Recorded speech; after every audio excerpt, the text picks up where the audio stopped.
पर्यावरण का क्या प्रभाव पड़ता है?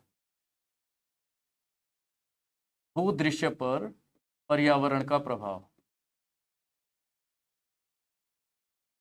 और हमने उदाहरण के तौर पर यहां पर कौन सा भूदृश्य लिया? मरुस्थल, डेजर्ट लिया हमने। मरुस्थल को लिया हमने, ठीक बात है। अब यहां मरुस्थल में हम लोग देख रहे हैं स्कैंटी पॉपुलेशन, विरल जनसंख्या। यहां पर लोग आपको नहीं दिखते। अब आप ये मत कह देना कि नहीं नहीं साहब, हमारे यहाँ बीकानेर और जैसलमेर को बिल्कुल घोर घनघोर डेजर्ट माना जाता है और वहाँ तो बहुत सारी जनसंख्या निवास करती है। भाई साहब, हमारा जो थार डेजर्ट है वो विश्व में सर्वाधिक जैव विविधता, बायोडाइवर्सिटी वाला मरुस्थल माना जाता है। यहाँ की दशाएं सुधरने लगी हैं, पहले से भी कुछ हद तक अनुकूल थी। जो हम सहारा की बात करते हैं, हम गोबी की बात करते हैं, अटाकामा डेजर्ट की हम लोग बात करते हैं, और कालाहारी की हम लोग बात करते हैं, इन तमाम डेजर्ट्स में यदि कंपेयर किया जाए, तुलना की जाए, तो थार डेजर्ट की स्थितियां बहुत ठीक हैं इन सब में। इसलिए यहाँ बायोडाइवर्सिटी थोड़ी ज़्यादा है। लेकिन अब आप इसकी तुलना कीजिए जयपुर जैसे इलाके से, लखनऊ जैसे इलाके से, दिल्ली जैसे इलाके से, हैदराबाद जैसे इलाके से, तो आपको बात समझ में आएगी। तो मरुस्थल में क्या होता है? पहली चीज, विरल जनसंख्या पाई जाती है। अब ये विरल जनसंख्या अपने आप नहीं हुई। We should identify the factors which are responsible for this scanty population. ये जो विरल जनसंख्या है उसके पीछे वो जिम्मेदार कारक कौन से हैं, वो फैक्टर्स कौन से हैं, तो हम देखेंगे आगे। यहाँ ड्राइनेस है, सूखापन मरुस्थल में बिल्कुल है, बारिश की कमी है, नमी की कमी है, ह्यूमिडिटी नहीं होती बिल्कुल भी, बिल्कुल सूखापन है, ड्राइनेस है। Lack of vegetation, cultivation and livestock. जब सूखापन है तो वहां वनस्पति कहां से आएगी?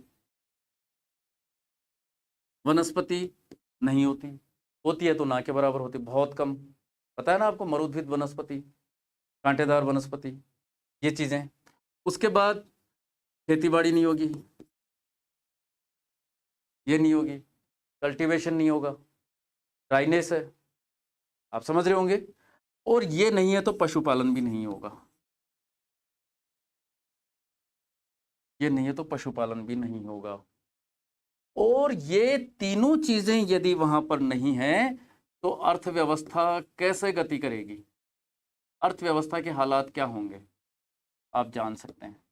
इकोनॉमी कैसे चलेगी, लाइवलीहुड कैसे चलेगी, लोगों की आजीविका का क्या होगा, उनकी रोजी रोटी का क्या होगा, उनके जीवन का क्या होगा, वो अपनी आवश्यकताओं की पूर्ति कैसे करेंगे, अपनी नीड्स को कैसे फुलफिल कर पाएंगे। वो, उनको रोटी चाहिए, कपड़ा चाहिए, मकान चाहिए, एजुकेशन चाहिए, स्वास्थ्य चाहिए, गाड़ी चाहिए, उनको रोड चाहिए।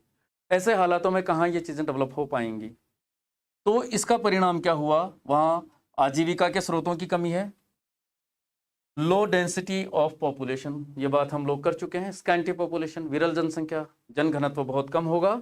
लैक ऑफ लाइवलीहुड सोर्सेज, हम बात कर चुके हैं, आजीविका के साधनों की वहाँ कमी होगी, रोजी रोटी कमाने के साधन वहाँ पर नहीं होंगे, होंगे तो बहुत कम होंगे। और इन सब का परिणाम क्या होगा ये देखिए, यहाँ पर है माइग्रेशन ऑफ पीपल, वहां से लोग पलायन करेंगे, जन पलायन होगा, जन पलायन,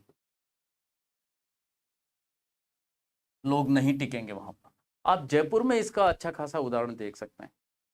यहाँ पर राजस्थान में जो मरुस्थल के पुराने मैप के हिसाब से जो 33 जिले थे, उस दृष्टि से मैं बात कर रहा हूँ। अभी कुछ एक जिले मरुस्थल